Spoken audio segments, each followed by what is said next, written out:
What's up, guys? It's Steven here from Powell's Power Ups. I got another lightsaber that I just finished. This one is for a client. This is his overview video. So here is the Krorssguard by KR Sabers. Okay, so this one has Profi board version 2.2. Proplicator, as you can see here, Proplicator unstable side blades and main blade sleeve, which is made of a squishy TPU material, so they're pretty durable. Sanded down the edges so they slide in and out just right. The side blades, sometimes you got to twist to find just that perfect connection point. Once they light up, you'll tighten down your set screws to hold them in place, but you just want to tighten them down to press up against the blade. You don't want to go so tight that you puncture or damage the blade. So this just slides on your main blade. Usually it's easier from the bottom, okay? And then once you get your main blade in, then you can slide it down the rest of the way, but it's pretty snug, won't fly off on you. So here is here is the KR Krorssguard. Okay, I think this weathering paint job was done by I think Corban. Don't quote me on that. Let me see here. I got the blade plugs in it right now. Something to keep in mind with the blade plugs, since they are metal, when the battery is in and this saber has power, the blade plugs I do not recommend inserting because they are metal. If they touch those pins, make contact, they could short and fry your Profi board. So do not have the blade plugs in whenever the battery is on powered. Only put them in when you take out the battery and take power away from the board if you're going to maybe put it on display or something like that. So there's your blade plugs. So as you can see inside of the emitters, you have your stock Custom Works version 2 NPXL connectors. They light up. There's 5 LEDs on each one. They just basically mirror the main blade. So to take your lightsaber apart, okay, first step, you're just going to pull out the red wire. The red wire here from the upper section is separate from the lower section. The lower section red wire is just glued into that clip there, and the top section, when you put it together, you just tuck that wire inside of the clip and it just sits in place like so. So to take it out, to take it apart, you take that red wire out. You only remove the center screw here underneath the fake button. You do not take out the side screws, never ever. Those are used to hold the chassis and the engine in place. It works for structural integrity. If you take those out, you can damage your saber. So only take out the middle one here. Just go ahead and take it out all the way. And then this allows you to separate the two halves. You have an upper section and a lower section. So you just do a twist motion and then you pull down like so. Now, just something so you can keep in mind, I noticed, I think I'm going to take a little bit of sandpaper, maybe some fine sandpaper. This J-hook section here is kind of sharp, and I think I noticed as I'm pulling that, as I'm sliding that on and off, it's kind of scratching up the chassis a little bit right there. So I might need to sand that down so that it doesn't do that. But you got your Goth 3D Echo chassis in here with your Profi board version 2.2. After I got it all wired up, I did use a little bit of hot glue on the underside to hold it down in place because it was loose and just could come up easily. And if it were to touch the metal hilt, it could, short and fry your board.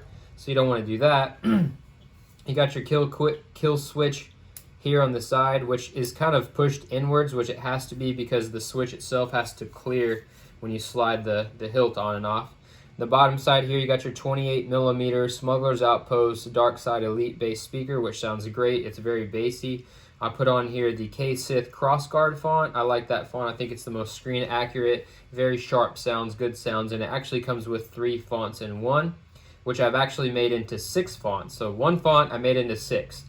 It comes with 3, which is 1 from each movie because Kylo Ren's lightsaber sounds different in each movie. And then between all of those, I gave you for TFA, you have 3 fonts, all simultaneous ignition of all your blades, a quick staggered ignition, and a long staggered ignition. For the Last Jedi, you have a quick staggered ignition and all blades at once. And then for the Rise of Skywalker, you just have a quick staggered ignition. But it's set up, there's like six fonts on here, and so that's why there's so many Kylo Ren ones. The difference is the staggered ignitions. And I put the sounds on the fonts to match and everything. Your 18650 lithium-ion battery, the tab The little bendy tab here at the bottom towards the speaker is your negative side. Button top up here at the top is your positive side. Just this chassis, the battery is I gotta warn you, just the battery is kind of difficult to get out. It's easy to put in, but it's kind of difficult to get out. But just take your time with it, be patient, you give it a little wiggle as you're going, and you can get the battery out. But yeah, you got 2 buttons here. Lower button is your auxiliary, top button is your power. I'll go ahead and put a battery in just to do a little demo. I already sent you one, but we'll do another one. So remember, negative side goes towards the speaker. Drop it in like so, and then you can flip your kill switch. I've been waiting for this day for a long time. Saber goes through a boot and plays a boot sound.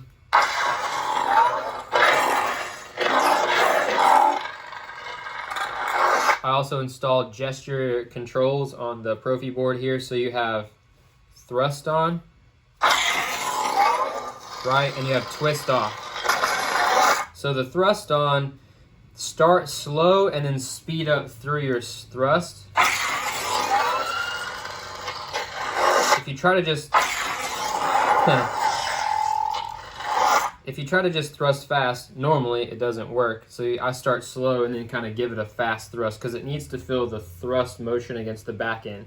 And then I gave you twist off, which is slow. It's like a motorcycle rev back and forth. A lot of people try to do it quick and it doesn't always respond to that, so just slow it down a little bit. Nice, smooth back and forth. We'll turn it off. Okay? So whenever, like I said, whenever your battery's in here, don't put your blade plugs in. Those are metal. If they touch the pins, they get short. To take your battery out, hit your kill switch to the off, and then you just kind of start from the top positive end. You got to try to get your hands around it a little bit, give it a few little wiggles. It's pretty difficult, but that's just the way this chassis is designed. Not much I can do about it. Yeah, just give it a little wiggle holding on the top end, and then it comes out. So there it is. That's your Krorssguard there. I'm trying to think if there's anything else about it. I think that's pretty much it. I will also print off instructions on how to operate it based off of the SA22C prop file that I use for the button functions. So I'll print that off, and I'll also send a video showing how to operate it so that you have both, so you know how to move around back and forth between fonts. Between fonts, at the base of your main blade, you will have a light indicator, a green usually, that indicates the current status of your battery health. Green means that the battery at that moment in time is fully charged. As it goes down, yellow means half-life, kind of like, and then red means that the battery is dead. I do recommend draining your battery all the way down before you charge it to improve the lifespan of the battery. So to put it back together, you're going to put your lower shell back on. You just slide it up, lining up these J-locks here with the side screws. Okay, make sure the red wire's not in the way. Just going to line those up. Then it goes in. Then you twist to lock it in place, and then you secure it with the one single screw, which will screw down all the way, and you'll feel it kind of slow down because it's pressing into the chassis, and that prevents the upper section of the Saber from rattling any. Actually, it doesn't go all the way down. It gets really close. I might sand it down a little bit. And then to finish, you put your red wire back in. Now keep in mind, okay, so keep in mind, whenever the Saber is apart, let me show you.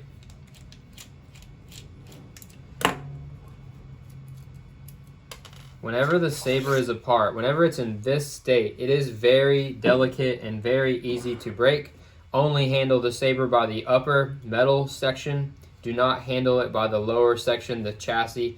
There's just a plastic top on this chassis that goes inside of this plastic engine to hold it in place, and it can be snapped off. I've seen it happen before it happens, so be careful. Don't handle it here. The only time you should be rough with it, or can actually not be so delicate with it, is when you have the hilt half, the bottom half, securely on with the screw in place.